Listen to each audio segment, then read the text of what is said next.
Salut, c'est Vince. J'espère que tu vas bien. Petit retour de la palabre nocturne. J'ai fait pas mal de musique ces dernières nuits. Et puis, je sais pas, j'avais pas forcément le mojo pour me lancer dans mes grandes élucubrations. Les fameuses élucubrations d'Antoine. De Vince en l'occurrence. Mais bon, je me suis dit là, je sais pas, j'avais deux trois idées et j'avais envie de t'en parler. Puis je sais qu'il y a plusieurs personnes qui kiffent bien ce format et qui aiment bien écouter ce que j'ai à raconter. Alors ça me paraît toujours très mystérieux. Puis parfois je me demande encore ce que je fais à raconter des trucs sur internet, mais tu sais, c'est le Jean-Claude Duss quoi. Oublie que t'as aucune chance, fonce. Et du coup, ben voilà quoi. Alors j'ai plusieurs trucs qui se bousculent, mais il y a déjà un truc que j'aimerais évoquer. C'est quelque chose, je pense, qui va résonner pour tous les fans de musique qui écoutent ça. Et des gens qui ont eu des gros coups de cœur ou des claques. Et c'est des claques musicales, tu vois. Et c'est l'idée de la première écoute d'une chanson ou d'un album majeur pour nous, pour notre existence, on va dire, ou tu vois. Et il y a comme ça deux, trois albums, ou voire 30 ou plus. Hein. Pour ma part, il y en a assez peu. Après, j'écoute relativement assez peu de musique. Mais la musique que j'écoute, ou que j'ai écoutée, par contre, tu peux être sûr que je la connais. Que je la connais très, très, très, très bien. Donc voilà, moi je suis un boulimique quand j'écoute une musique. Par contre, je peux ne pas écouter de musique pendant très longtemps. Et d'ailleurs, je me demande un peu, toi, comment tu consommes la musique. Mais c'est un autre sujet dans le sujet, ou un sous-sujet, ou un sur-sujet. Donc on va pas commencer à digresser au bout de 2 minutes 30. Mais la première fois, la première fois, elle est précieuse, quoi. La première fois, on entend une musique majeure. Et là, je repensais à ça parce que, par les hasards des recommandations de l'algorithme YouTube, il y avait la vidéo d'un mec, un Américain vraisemblablement, qui a une espèce de boutique de vinyle, je crois, en ligne, un truc comme ça, et qui a plusieurs milliers de vinyles dans sa collection, et t'envoie une partie derrière lui. Et en fait, le titre, c'était un vieux gars écoute OK Computer pour la première fois. Alors, si tu connais pas le rock et les années 90, OK Computer, ça va rien te dire, mais c'est un des albums majeurs de cette décennie-là, et voire même de toute la musique rock de ces dernières décennies. Donc c'est le 3e album de Radiohead, et c'est considéré vraiment par tout le monde comme un putain d'album, et c'est un putain de bon album. Et donc ce mec-là, fan de musique, beaucoup plus que toi et moi sûrement, qui avait pas l'air de pratiquer lui-même, et qui était vraiment justement un vrai mélomane, quoi. Puis qui vend des vinyles, enfin apparemment c'est son métier. Et donc qui faisait un peu son amende honorable, son mea culpa, en expliquant qu'il était passé à côté, parce qu'il avait juste entendu Creep à la radio, et que la voix de Thom Yorke est assez clivante, lui faisait penser à Bono, et il déteste Bono de U2, il déteste U2. Donc bref, il avait fait l'impasse là-dessus. Et voilà que il rattrapait son retard, et il faisait l'écoute de la discographie de Radiohead. Donc voilà, Radiohead, c'est mon groupe référence. Hein, je pense que c'est le groupe référence de beaucoup de gens, donc c'est pas très original. Mais ça fait partie, voilà, pour les gens un peu de ma génération, nés dans les années 80, on va dire. Un peu avant, un peu après. Ça a été un des gros groupes ratables, et voilà. Et moi, je suis tombé sur OK Computer vraiment quand j'étais petit, puisqu'il est sorti en 97. Qu'en fait, moi, j'en avais connaissance par mon frère, qui est un peu plus grand que moi et qui a de très bons goûts musicaux, qui écoute beaucoup plus de musique que moi. Euh, et, et du coup, moi, j'ai découvert un peu comme ça. Donc, ça a été un peu... c'était pas de la musique, c'était de la musique que j'aimais pas spécialement à ce moment-là. Et j'y suis revenu plus tard, quelques années après, au lycée, où là, j'ai poncé un peu toute la discographie ensuite, quoi. Et puis, voilà, c'est comme ça que je suis devenu fan aussi derrière. Mais bref, et du coup, ce mec-là, voilà, faisait son mea culpa et se lançait dans la découverte de cet album. Et en fait, ça fait partie vraiment des albums importants pour beaucoup de gens, parce qu'ils sont vraiment sur cet album-là, on est vraiment à une croisée des chemins artistiques, et puis ça s'inscrit aussi dans une période. Enfin, il y a vraiment beaucoup de choses, quoi. Et on est vraiment aux frontières du rock. Il y a un côté un peu psychédélique, il y a un côté post-rock, il y a plein de choses, il y a plein d'influences. L'influence de Johnny Greenwood, donc il y a un des guitaristes et co-compositeur principal, est ultra importante. Toutes les atmosphères aussi de Ed O'Brien sont complètement dingues. Il y a pas mal de notes d'électro. Et voilà, et en 97, c'est vraiment novateur, quoi, tout en restant dans un format pop. Voilà, complètement un peu halluciné, déchirant parfois. Enfin, c'est vraiment un très très bel album de musique, quoi.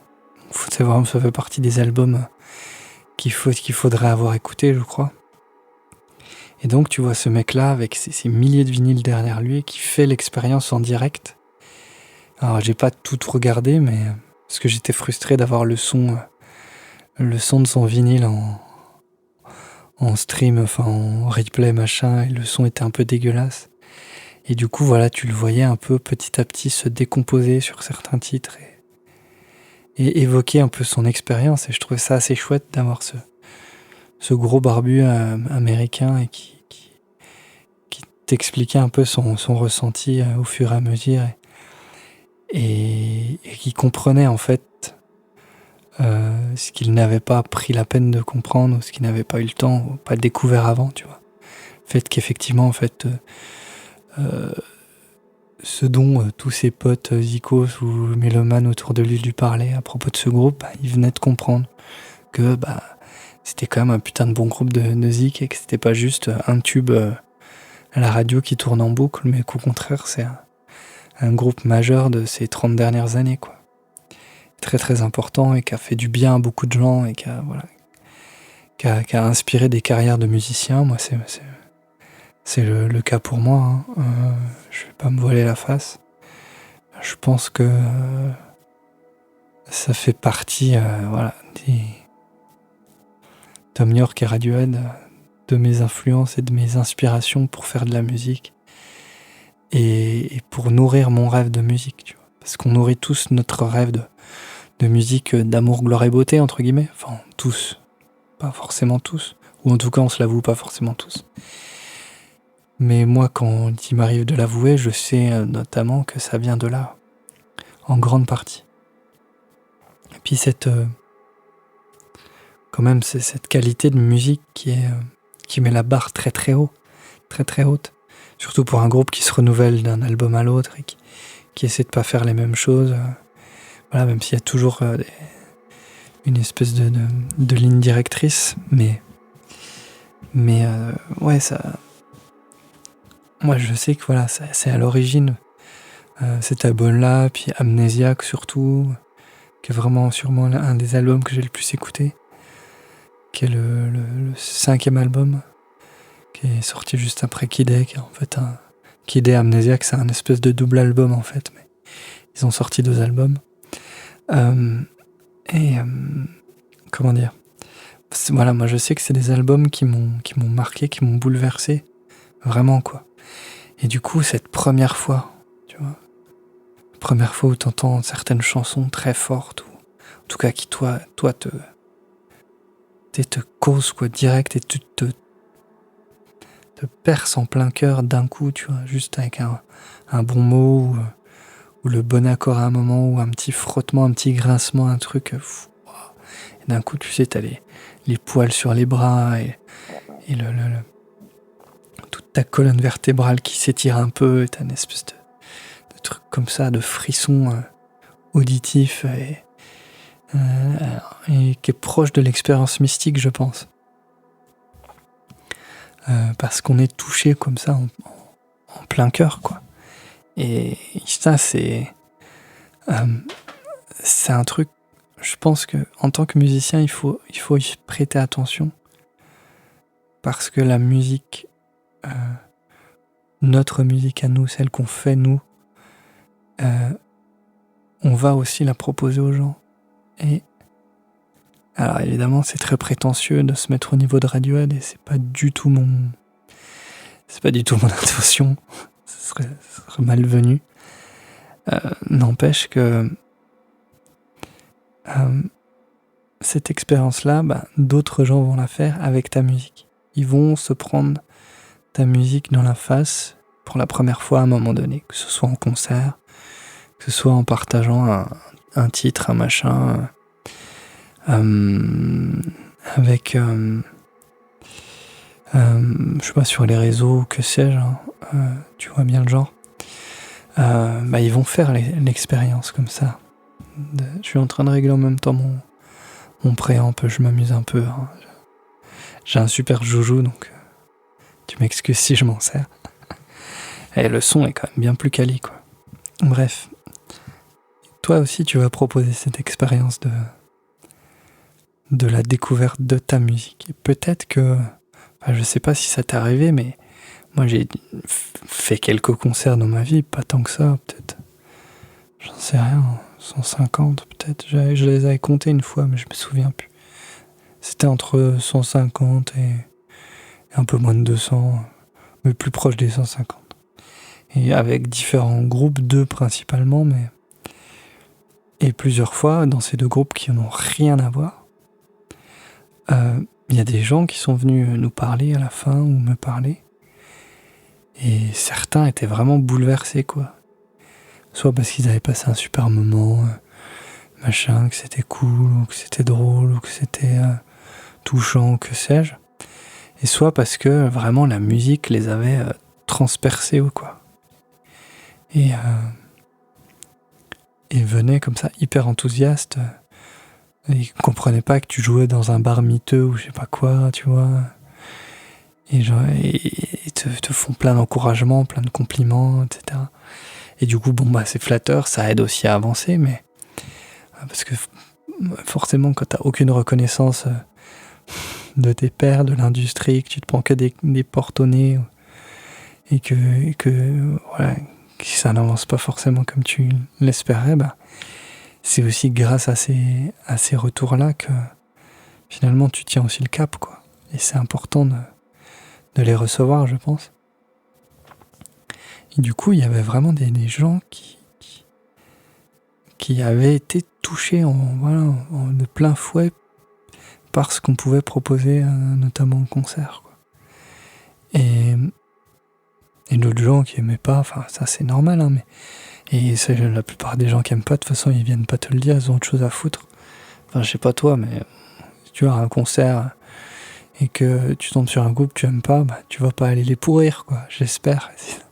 C'est comme les gens qui viennent sur des vidéos ou je sais pas quoi, et qui vont aller regarder des trucs qu'ils aiment pas. Pourquoi tu t'infliges ça ? C'est un truc...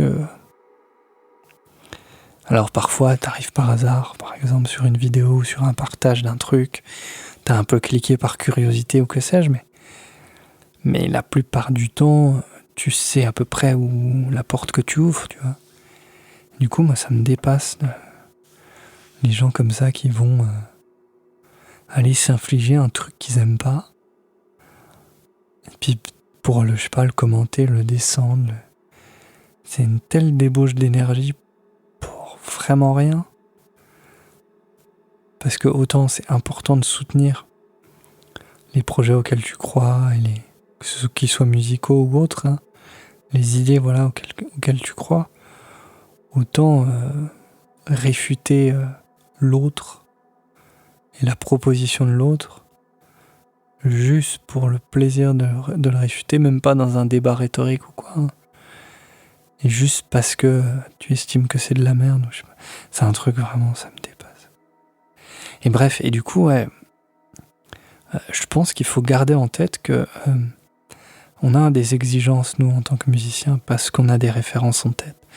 Parce que toi, t'as peut-être un Radiohead en tête, ou un groupe important, une référence internationale ou nationale.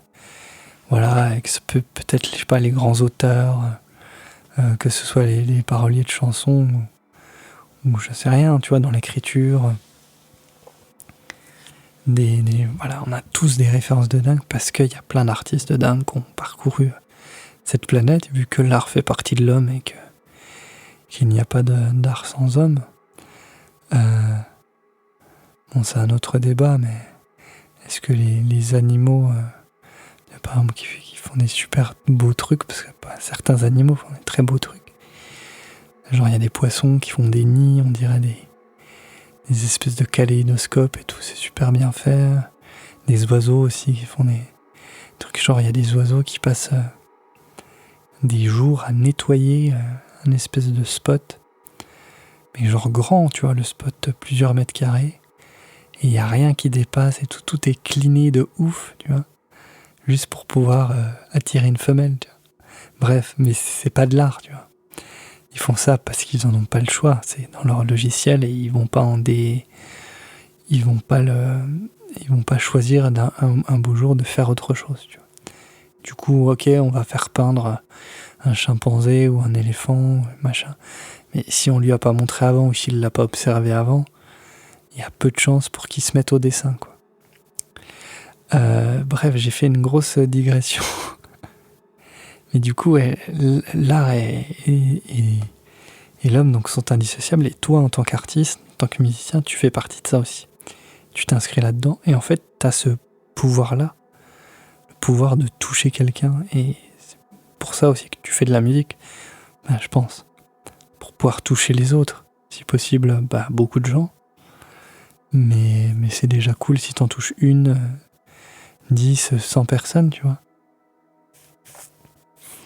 Et c'est pour ça qu'il faut garder quand même une certaine exigence dans ce que tu fais, je pense. Alors faut peut-être pas faire comme moi et être un peu trop exigeant. On pourra dire que je le suis pas assez, certainement je le suis pas assez sur certains trucs. Mais l'exigence, elle a besoin d'être là, quoi. Parce que si t'es pas exigeant avec ce que tu vas partager, il y a peu de chances pour que ça touche vraiment les gens à sa juste valeur, tu vois. Et c'est pour ça, je pense qu'il faut quand même essayer de s'appliquer avant de proposer quelque chose aux gens. Parce que peut-être que dans ta tête, c'est évident. Dans ta tête, ta musique, elle te touche, les paroles, elles ont du sens. Ce que tu fais, a priori, tu l'aimes, tu vois.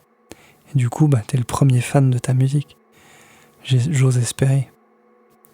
Que tu l'avoues ou pas, d'ailleurs. Les mecs qui sont un peu détachés, nonchalants, machin, qui font semblant de pas aimer ce qu'ils aiment, je vois pas ce qu'ils foutent, tu vois. Et d'ailleurs, j'ai beaucoup apprécié Christophe là-dessus. C'est le chanteur qui est décédé récemment.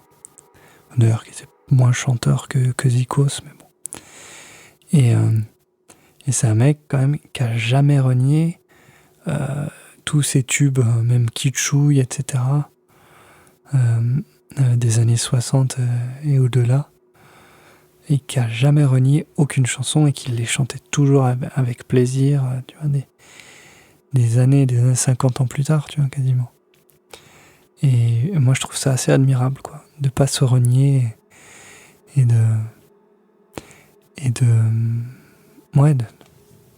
d'accepter aussi que ça fait partie de notre parcours, quoi. Alors après, il y a des titres qui font le succès de certains groupes et qui leur collent à la peau, quand ils ont du mal à se défaire, comme Radiohead, tu vois, en l'occurrence, qui a dû attendre justement peut-être Karma Police pour vraiment rentrer de nouveau, je pense, sur les ondes. Bon, il y avait un ou deux bons titres aussi sur The Bands, bien Radio Ready, mais tu vois, ce qu'on entend de Radiohead à la radio, c'est Creep, quoi. Du coup, ça fait partie des chansons, tu sais, que les groupes maudissent, et en même temps, ils sont bien contents de l'avoir faite, sinon ils auraient jamais eu la carrière qu'ils ont eue. Parce que pour beaucoup d'artistes, il a suffi d'une fois, quoi. Et il a suffi d'un bon coup, comme on dit. Et en l'occurrence, pour Radiohead, c'est Creep. Et il y a des artistes d'ailleurs, les One Hit Wonder, qui vont n'en faire qu'un. Soit parce que c'est un malentendu, et parfois ça arrive. Soit parce que finalement, ils n'avaient pas autre chose à proposer et à partager, tu vois. En tout cas, où c'est passé sous silence pour plein de raisons, parce que tu vois, il y a un moment donné, t'es plus tout seul aux commandes, et puis il y a une question d'alignement des planètes, quoi. Mais on peut pas tous se faire un Born to be Alive et vivre de ses royalties assez confortablement pendant 30 ans. Ça, c'est quand même un sacré beaucoup de poker, quoi. Bref, je suis pas certain que c'est le genre de truc qui arrivera encore, mais disons que pour beaucoup de groupes, beaucoup d'artistes, il suffit du bon titre pour exploser et, tu vois, bien travailler pendant quelques mois, voire quelques années, en tout cas, ou lancer une carrière, se mettre à l'abri du besoin, parce que quand même, on dira ce qu'on veut, mais il y a beaucoup d'argent dans la musique, il est juste hyper mal réparti, quoi. Et du coup, quand t'es amateur ou aspirant, machin, t'en vois quasiment pas la couleur, quoi. Pourtant, le pognon, il est là. Bref, j'ai fait une grosse digression. Tout ça pour te dire que, ouais, je pense que c'est important de soigner quand même les choses. Mais de soigner autant en live que ce que tu vas faire écouter aux gens. C'est pour ça que c'est compliqué quand on est en home studio et qu'on gère tout nous-mêmes. Parce que c'est très difficile d'atteindre une qualité de production qui soit vraiment au point et qui soit vraiment compétitif par rapport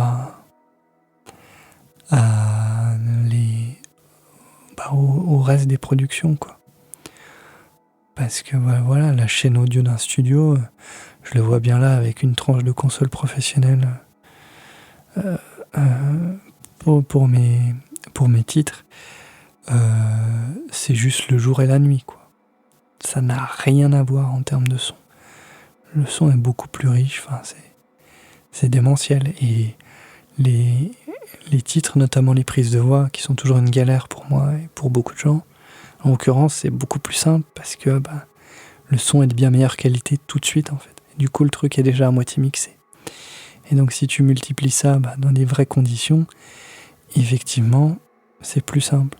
C'est pour ça que c'est toujours un peu tricky quand tu as des... Alors, je dis pas ça pour me faire des ennemis ou quoi, mais je trouve ça toujours un peu compliqué quand, par exemple, tu regardes des vidéos et t'as des exemples, mais sauf que les exemples, c'est des trucs super bien enregistrés, tu vois. Et c'est des stems qui ont été enregistrés dans des gros studios pro avec du putain de bon matos, dans des putains de bonnes conditions. Et les prises sont parfaites soniquement parlant, quoi. Donc forcément que c'est facile à mixer, forcément que ça sonne bien dans la démo du mec. Et que forcément, finalement, les petits moves qu'il va te montrer, ils vont avoir une réelle incidence sur le son. Sauf que toi, quand ton morceau il est plein de parasites, de noise, de trucs que tes prises, elles sont pas une définition de ouf, ou que sais-je, t'auras beau acheter le même plugin et essayer de faire un peu ce qu'il fait, tu n'obtiendras jamais le même résultat. Et ça, c'est clair. Il faut pas se voiler la face, quoi. Et donc, il faut quand même bien soigner cette étape-là si tu veux vraiment y arriver à avoir un résultat qui te satisfasse, quoi. Et tu vois, comme y a pas mal maintenant de choses qui se font en home studio, mais ça reste souvent avec de l'assez bon matos, quoi. Et c'est rarement, je dis pas que ça n'existe pas, mais ça va rarement être fait avec du truc bas de gamme. Et ça veut pas dire qu'il faut des milliers et des cents pour faire un album. Il faut surtout des bonnes idées, être créatif, mais dès que tu t'attelles à la prise de son, c'est là où ça devient très compliqué. Et c'est là où il y a peu de choses qui pardonnent, tu vois. Et c'est là où il faut être au point sur ta chaîne audio, quoi. Et où, là, je vois pourtant la différence, tu vois, je passe d'une carte RME, qui est quand même, c'est le début du haut de gamme, on va dire, une Fireface 802, des préampes très clean, etc. C'est du bon matos, hein, ça coûte déjà un mois de salaire. Et en amont de ça, maintenant, j'ai un truc dont la seule utilité, c'est de sculpter le son pour la prise de son, globalement. Alors, tu peux faire des envois, machin, mais le but, c'est juste d'avoir un bon son tout de suite. Et c'est un truc neuf, ça vaut 2 mois de salaire, tu vois. Peu de choses près. Et c'est des choses, quand tu te balades dans un studio pro, ça te fait rêver, mais sauf que les mecs, ils sont endettés sur 15 ans pour avoir tout ce matos-là, où ça fait 20 ans qu'ils accumulent des trucs, qu'ils en revendent, qu'ils en achètent, et où tout leur pognon passe là-dedans, parce que ça coûte une blinde, quoi. Et tu peux faire des belles choses. Je pense que là, avec le matos que j'ai, je peux maintenant prétendre à arriver à ce que j'ai en tête à peu de choses près. Mais évidemment, le reste, c'est du travail. Et sûrement de déléguer le mixage à quelqu'un qui aura des oreilles et des meilleures conditions pour le faire. Je pense que c'est l'étape suivante pour moi. Mais pour rester maître de la production, de la chaîne de production,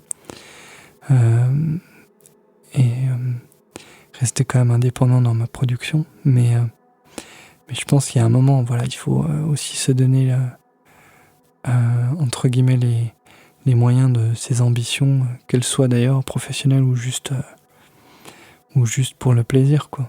C'est qu'à un moment, il faut s'appliquer, à un moment, il faut passer les heures de boulot, et t'es pas obligé d'avoir un super truc, des super micros, des super pièces, etc. C'est vraiment pas... J'ai passé des années à expliquer aux gens sur Internet qu'on n'a pas besoin de matos pour faire du bon son, et je persiste à le dire. C'est juste qu'il faut s'appliquer, quoi. Et ça, que t'aies beaucoup de matos ou pas du tout de matos, il faut s'appliquer. Et tu fais les choses bien, quoi. Si tu veux justement prétendre à toucher les gens à la première écoute, parce que cette écoute-là, elle est précieuse, quoi. Moi, je me souviens la première fois, c'est une des rares fois où ça m'est arrivé. La première fois où j'ai écouté True Love Waits, Radiohead, extrait d'un live, c'était une pote qui me l'avait fait écouter à l'époque. Je me souviens de bosser à l'hôtel Ibis à Besançon. Et on passait nos nuits là-bas parce que elle bossait de nuit et du coup on squattait, on allait taper dans les trucs de petit-déj, machin. Et c'était dans les nuits d'errance, déjà à l'époque. Et Besançon, c'est calme la nuit, donc si on était un peu les rois de la ville la nuit. Bref, et c'était assez cool d'avoir un point de chute, de débarquer à 2h du mat, et puis d'aller se faire un café ou se servir un coca et se poser dans l'Ibis vide de nuit, quoi. Bref, et cette pote-là, machin, qui était bien fan de musique, Catherine, me passe le casque et j'écoute True Love Waits, chanson d'amour déchirante à souhait, et j'ai pleuré, quoi. Et je m'en souviens encore, et j'ai jamais été autant bouleversé par une autre chanson à la première écoute depuis. Et ça, c'était il y a je pense il y a 15 ans maintenant. Le temps passe vite, hein, c'est ouf. À peu de choses près, il y a une quinzaine d'années. Et parce que voilà, c'était l'alignement des planètes, j'étais encore dans une grosse période très romantique, sûrement. Et bref, et ça a résonné en moi, tu vois, à ce moment-là. Et puis il y a tout, il y a la simplicité de la mélodie, de la voix qui est très belle, qui est sur le film, hein, voilà, la voix de Tom York. Et je sais que ça a été une grosse claque pour moi. Et dis-toi que toi, quand tu vas partager des choses aux gens, tu as ce potentiel-là de faire chialer des gens, quoi. Et de remuer des gens. Et tu le sais peut-être si t'as été de l'autre côté, quoi. Et je te le dis à mon humble niveau et en toute modestie, vraiment, c'est juste que c'est une réalité, quoi. La musique touche. Alors elle touche de plein de façons différentes, juste parce que c'est des putains de zikos qui sont en train de jouer devant ta gueule, parce qu'ils ont un son de ouf, ou parce que il y a une expérience particulière entre le public et l'artiste. Dans le cadre d'un live, j'en sais rien, tu vois. Ou c'est des paroles qui vont te toucher. Peu importe, mais il y a des trucs qui nous touchent, tu vois. Une émotion qui transparaît. Et c'est là que la musique joue son rôle, en fait. De passeur d'émotions, juste de transmission, quoi. Et toi, quand tu fais de la musique, t'es quand même détenteur de ce truc-là, et c'est pas anodin, quoi. Et faut en avoir conscience. Enfin, pour moi, c'est pas du tout anodin. C'est quand même un gros pouvoir, quoi. Pouvoir rentrer dans la tête des gens, avoir, tu vois, dans la vie des gens, les toucher, voire même les agacer parce qu'ils ont ta mélodie dans la tête. Ça, je trouve ça génial aussi de mettre une mélodie dans la tête des gens, quoi. C'est trop bien. Quand t'entends des gens qui sifflotent ou qui hum une de tes chansons, t'es après un concert, machin, t'es en train de boire une bière, puis t'entends des gens qui fredonnent ça en partant, tu fais putain. Alors t'imagines, quand tu joues dans une salle avec plusieurs milliers de personnes qui chantent ta chanson, juste tu dois exploser, quoi. Et ouais, toi en tant que musicien, t'es quand même détenteur de ça, quoi.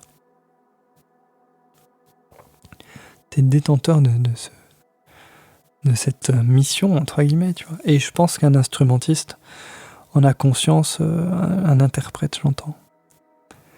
On a conscience peut-être plus facilement parce qu'il met au service sa compétence pour la musique d'un autre. Et ce qui peut paraître un peu ingrat ou facile, parce que finalement, tu te mouilles pas, c'est pas tes mots, c'est pas tes musiques, c'est pas... Mais finalement, c'est très difficile parce qu'il faut respecter quand même ce qui a été dit, ce qui a été fait. C'est pour ça que les reprises, alors on dit plus reprises, maintenant on dit cover. Je comprends pas pourquoi. C'est quand même con, quoi. Autant il y a des mots, je dis pas, c'est plus évident en anglais, mais autant reprise, c'est pareil. Reprise, bon, ok, mais on peut dire c'est 3 syllabes, voire 2 quand tu dis reprise. Cover, reprise, c'est aussi court, quoi. Bon, pourtant, je parle franglais, mec, t'as pas idée, hein. Après, j'habite en Angleterre, donc ça aide pas, mais... Ouais, ça, je comprends pas, tu vois. Autant il y a des anglicismes, je peux comprendre, mais... Pourtant, les anglicismes m'agacent, mais je suis le premier... Je suis insupportable. Quand je rentre en France, tout le monde se fout de ma gueule, tous les potes se foutent de ma gueule parce que je parle franglais à moitié, quoi. Et genre, ça fait style. Alors, c'est très bizarre, mais c'est vu comme je me la pète. Ouais, je sais pas trop. Sauf que pour moi, c'est juste... Ouais, il y a une évidence, quoi. Et c'est peut-être juste parce qu'on est nul en langue étrangère, en France. Ou alors juste qu'on est très fiers de notre langue, mais on devrait justement juste dire reprise, quoi. S'il y a bien un mot qu'on peut qu'encore garder, c'est ça. Et bref, c'est... Putain, les digressions. Et c'est pour ça que faire des reprises, c'est moins évident que ça n'y paraît, parce qu'en général, ce qui a été fait, et si on en fait une reprise, c'est parce que c'est bien. Et du coup, si c'est bien, c'est dur à reprendre. Parce que soit faut respecter ce qui a été fait, soit faut l'emmener ailleurs, quoi. Et dans les deux cas, c'est très difficile parce que tu ne seras jamais que la pâle copie de l'original, quand bien même c'est vraiment très très rare où tu vas préférer la reprise à l'original, quoi. Faut pas non plus se voir la face. Ou alors tu l'emmènes ailleurs. Mais emmener un morceau ailleurs, c'est encore plus compliqué parce que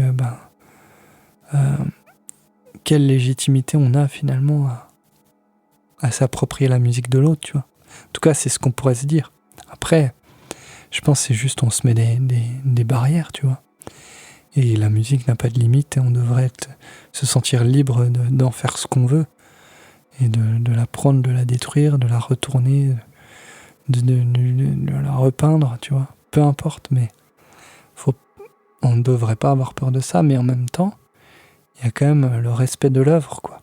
Et du coup, finalement, un instrumentiste, il a sa partition, et ce qu'il va faire, c'est juste mettre ses compétences de technicien, de musicien, et son interprétation au service, comme ça, d'une musique qui a été enregistrée ou composée bien avant lui. Et je trouve ça assez noble, mine de rien. Ça, j'ai mis longtemps avant de le comprendre.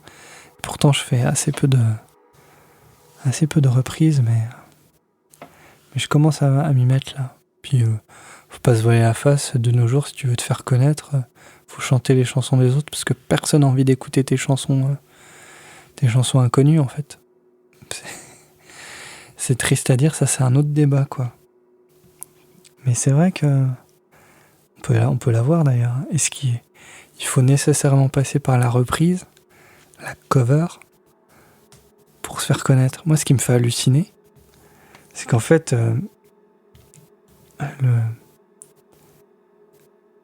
je sais pas toi, mais moi, comment j'ai appris la guitare principalement, c'est en reprenant des titres, quoi, en repiquant des titres qui sont en mode chez les scouts. J'ai été scout pendant très longtemps. Ou juste, par exemple, poncer tous les Radiohead, tous les Oasis, tous les Blur. J'étais très Britpop. Hein. Mon frère aimait la Britpop, donc moi j'ai bêtement suivi ce qu'écoutait mon grand frère, hein, tu sais. Et ce qui était le plus accessible, parce qu'il écoutait des trucs trop pointus pour moi. Genre Kid Day, je me souviens quand il écoutait ça. Putain, j'étais pas vieux. Ça ne m'a pas touché tout de suite, on va dire. Comme pour beaucoup de gens, hein. Bref. Encore une ref à Radiohead, mais décidément. On finit toujours par y revenir, quoi. Voilà, les Nirvana, plein de trucs comme ça que je ponçais au lycée, et j'étais vraiment le jukebox de soirée, quoi. Et j'allais toutes les soirées que je faisais au lycée, j'en ai pas fait des milliers, mais je venais toujours avec ma guitare, et en fait, je finissais toujours dans un coin à jouer de la guitare et à chanter. Voilà, et on finissait toujours par jouer de la guitare et chanter. Parce qu'au bout d'un moment, de toute façon, tout le monde était trop cassé pour faire quoi que ce soit d'autre. Sauf que moi, ça faisait genre déjà 2 heures que j'étais dessus, souvent. Et ça ne me dérangeait pas, hein, de finir dans mon coin avant les autres avec ma gratte et de faire mes trucs. C'est une manière aussi de me détacher, de faire mon intéressant, hein. On va pas se voiler la face, hein. J'ai toujours été très frustré parce que j'étais bien meilleur guitariste que la plupart des beaux gosses du lycée, tu vois. Et sauf que je n'avais pas le succès escompté. Ça a toujours été une source de frustration immense. La notion justement de mérite. Ou pas justement, tu vois. Bref, et du coup moi j'ai fait mon truc comme ça, à reprendre tout plein de chansons, quoi, vraiment. Et c'était, tu pouvais me demander un titre en soirée, alors, les titres qu'on connaissait tous, tu vois, mais tu me demandais un truc plus ou moins connu, par notre bande de potes, ou, tu vois, parce qu'on écoutait plus ou moins les mêmes trucs, forcément. Je te le jouais tout de suite, quoi. C'était assez... j'ai un peu perdu ça, mais en même temps, c'était il y a longtemps. Mais en tout cas, c'est comme ça, tu vois, que j'ai vraiment développé mes compétences de gratteux et pas mal de musique aussi. En fait, je me rends compte que ça, c'est un truc, maintenant les gens le font, mais ils se filment en faisant ça. Tu vois, ils sont dans leur chambre en train de reprendre un truc. Et comme moi, j'ai passé, toi aussi sûrement, t'as peut-être passé comme moi des heures dans ta chambre, tout seul avec ta guitare, machin. Sauf qu'en fait, maintenant, les ados d'aujourd'hui, ils se filment en faisant ça. Et puis, certains juste percent de ouf, juste parce qu'ils ont fait ça, tu vois. Et après, derrière, voilà, il y a du travail, il y a une carrière qui est lancée, évidemment, mais ça me fait toujours un peu halluciner ce truc-là, quoi. Et cette idée comme ça qu'effectivement, il y a quand même la cover, la fameuse reprise, qui est une espèce de passage obligé, parce que de toute façon, les gens ne vont pas aller écouter ta musique, ils vont aller écouter une musique qu'ils connaissent. Et au pire, une musique qu'ils connaissent chantée par un autre. Parce que du coup, voilà, c'est devenu la grande mode de se filmer dans sa chambre à faire sa reprise ou que sais-je. Donc du coup, je me suis dit que c'est ce que j'allais faire. J'allais reprendre des chansons, les faire à ma sauce. Et puis comme ça pourra peut-être faire connaître le reste de mon répertoire à d'autres gens. Et du coup, oui, c'était une digression là-dessus, je sais plus pourquoi. Mais bon, tu connais, hein, les digressions, c'est un peu la marque de fabrique.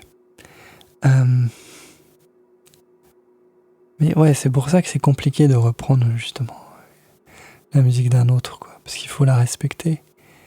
Et il faut être fidèle tout en étant différent. C'est très difficile, quoi. Je suis pas certain que ce soit réellement possible. Et puis parce que, surtout si on s'attaque à des gros classiques, des morceaux vraiment très connus, ils sont dans l'inconscient collectif presque. Ils sont dans l'imaginaire des gens et dans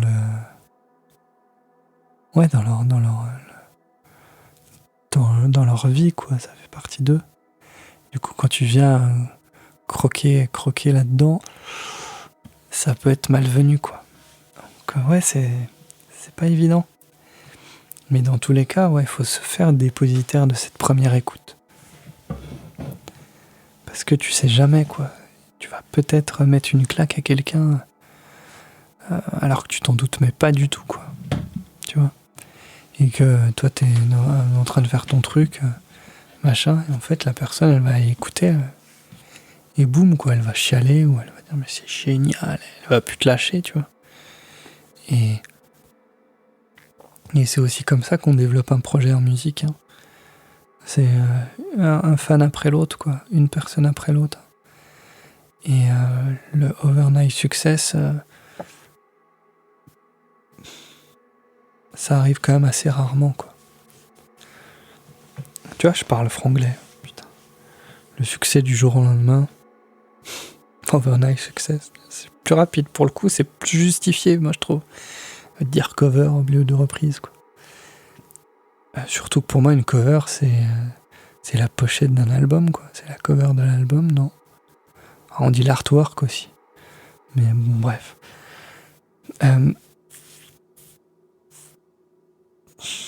Bon, ça y est, j'ai fini par perdre le fil. Il fallait bien que ça arrive à un moment donné. Du coup, je pense que ça va être le moment de boucler cette petite palabre du soir.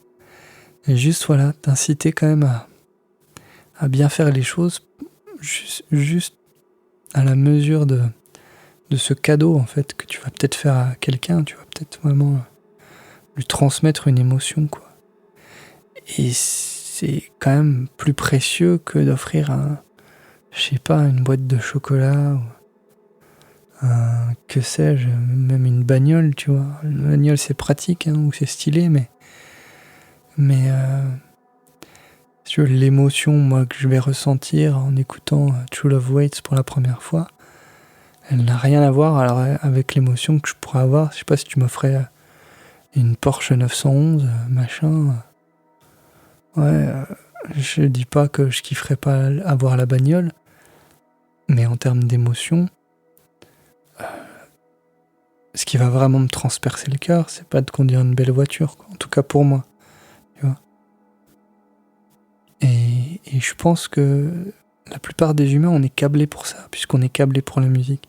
Puisque la musique, c'est le moyen d'expression par excellence. C'est pour ça que c'est un art mineur, la chanson notamment. C'est que c'est facile à faire, une chanson. Par rapport à plein d'autres trucs, j'entends. Et je pense que c'est en ça que Gainsbourg, mais on en avait déjà parlé, je crois. Il avait raison et pas raison, quoi. C'est qu'une chanson peut vraiment bouleverser des gens, voire plein de gens. Mais en même temps, c'est très facile à faire en soi. Par contre, c'est pas facile de bien le faire. Il y a qu'à voir le nombre de chansons de merde, hein, qui existent. Qui a du caca-kaki collé au cucu. J'ai envie de dire, bon. Et pourtant. Donc ouais, il faut garder ça en tête, quoi. on est un peu les artistes en général sont quand même une espèce de phare quoi dans la nuit. Et tous à notre niveau, on a notre rôle à jouer quoi. Et on est une immense majorité. On se fera pas connaître de beaucoup de gens. C'est comme ça quoi. Et c'est peut-être injuste. Tu peux peut-être le vivre comme une injustice, mais c'est une réalité quoi. D'autant plus à l'heure actuelle où il y a de plus en plus de gens. Alors c'est le paradoxe quoi. C'est plus facile de se faire connaître. Il y a de plus en plus de musique et les gens on l'écoute vraiment attentivement de moins en moins. Tu vois. Donc avant, t'avais un album, tu l'écoutais, machin, tu te prêtais des albums, voilà, tu te faisais des copies en cassette d'albums, de trucs. C'était pareil pour les films, quoi. Enfin, je sais pas toi, mais nous, mes parents, ils achetaient pas beaucoup de cassettes vidéo. Je n'avais pas beaucoup de cassettes vidéo, quoi. On avait quelques cassettes officielles, et sinon c'était des trucs piratés, enregistrés.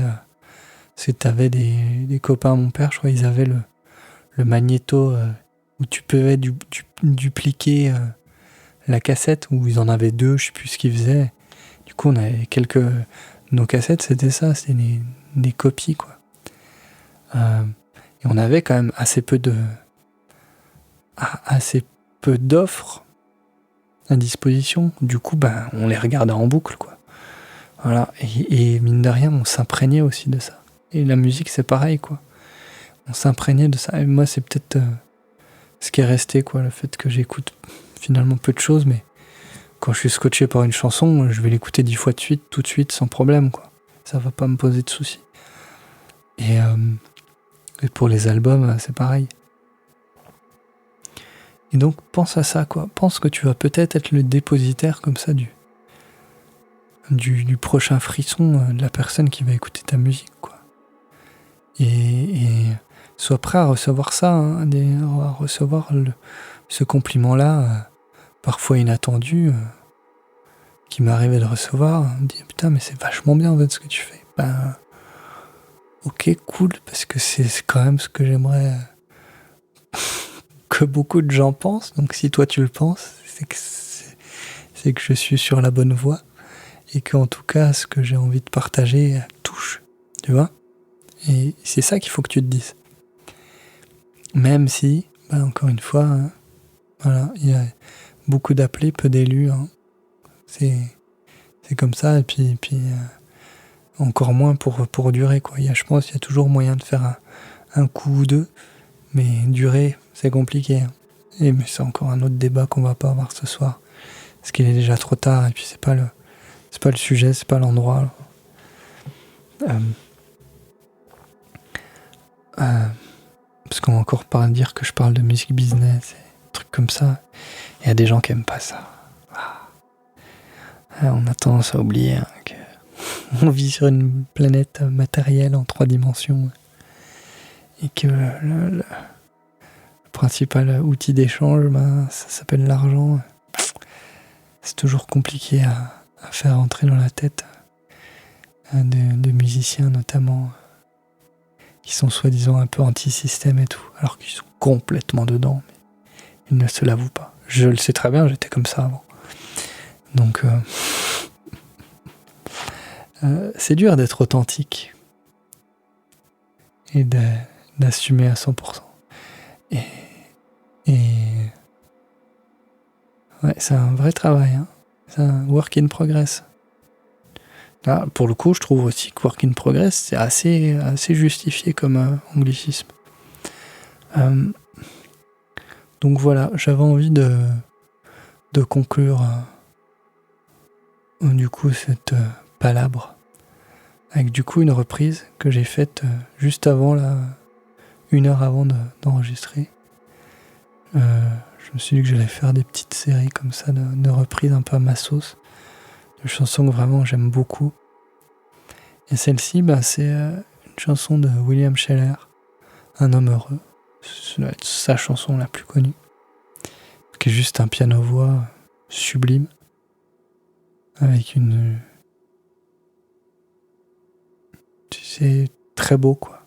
Autant le texte que la mélodie, C'est vraiment très très bien trouvé. Et du coup, j'ai fait ça un peu à ma sauce, quoi, forcément. Sinon, ça n'a aucun intérêt. Surtout que je sais pas jouer de piano. Donc, c'est très très compliqué. Là, pour le coup, pour aller vite, parce que j'avais pas envie de passer une semaine à apprendre le morceau, j'ai trouvé un MIDI file de karaoké, mec. Eh ben, mine de rien, c'est quasiment c'est très précis. Alors, tout est quantifié, du coup, c'est dégueulasse, mais ça fait le job en l'état. Il faudra que je refasse jouer ça par mon pote pianiste, mais... Du coup, je pense que je vais te laisser là-dessus, et puis, voilà, comme ça, moi, ça m'oblige aussi à assumer, tu vois. Et c'est ça aussi qui est difficile dans la musique, c'est aussi assumer que ce qu'on va faire, ça a ce potentiel de la première fois, de mettre une claque, un petit frisson, une petite larme à l'œil même, ou que sais-je, un truc qui va vraiment toucher, mais ça a aussi le potentiel de faire un gros flop. Et il faut avoir conscience des deux, quoi. Il faut pas avoir peur des deux, parce que forcément que tes chansons, elles feront des flops aussi. Et et d'ailleurs, c'est rigolo, parce que tous les titres ne touchent pas les mêmes personnes, quoi. Quand tu commences à avoir un répertoire, un machin, quand tu commences à faire quelques concerts et tout, tu te rends compte que voilà, il y a des gens qui accrochent sur certains morceaux plus que d'autres, quoi. Après, il y a toujours des titres qui font l'unanimité et d'autres qui ne la font pas du tout. Mais il y a aussi dans le lot voilà, des gens qui vont préférer X et d'autres qui préfèrent Y. C'est assez rigolo. Et on n'a aucune emprise là-dessus d'ailleurs. Faut le savoir. Donc bon, peut-être que ce sera un flop, mais je vais te laisser avec ça. Je te dis, fais plein de musique. Essaie de penser à ça la prochaine fois que tu es dans une session quand même, que tu discutes avec les membres de ton groupe. Peut-être ça peut lancer un débat intéressant. Moi, je pense en tout cas qu'on est dépositaire en tant que musicien, même à un petit niveau, de quelque chose de beaucoup plus grand qui nous dépasse tous, et que c'est important de le garder en tête. Ciao.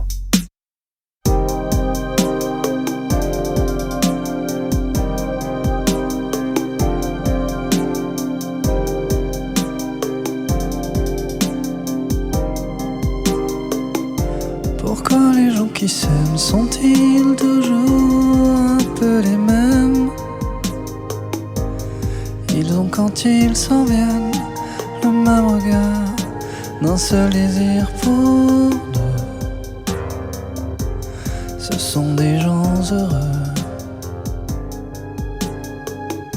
Pourquoi les gens qui s'aiment sont-ils toujours un peu les mêmes? Quand ils ont leurs problèmes, ben y a rien à dire, y a rien à faire pour eux. Ce sont des gens qui s'aiment. Et moi je te connais à peine, mais ce serait une veine qu'on s'en aille un peu comme eux. On pourrait se faire sans que ça gêne, de la place pour deux. Mais si ça ne vaut pas la peine que j'y revienne, il faut me le dire au fond des yeux. Quel que soit le temps que ça prenne, quel que soit l'enjeu, je veux être un homme heureux.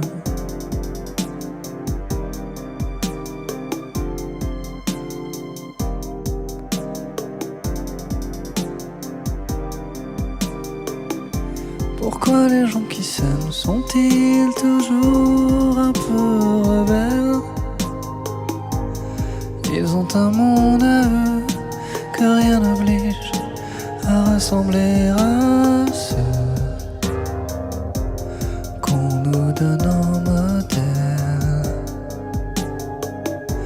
Pourquoi les gens qui s'aiment sont-ils toujours un peu cruels?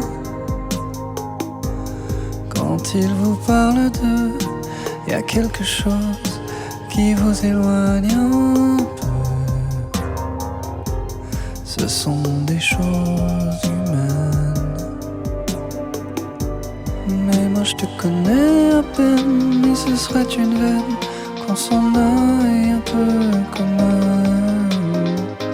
On pourrait se faire sans que ça gêne, de la place pour deux.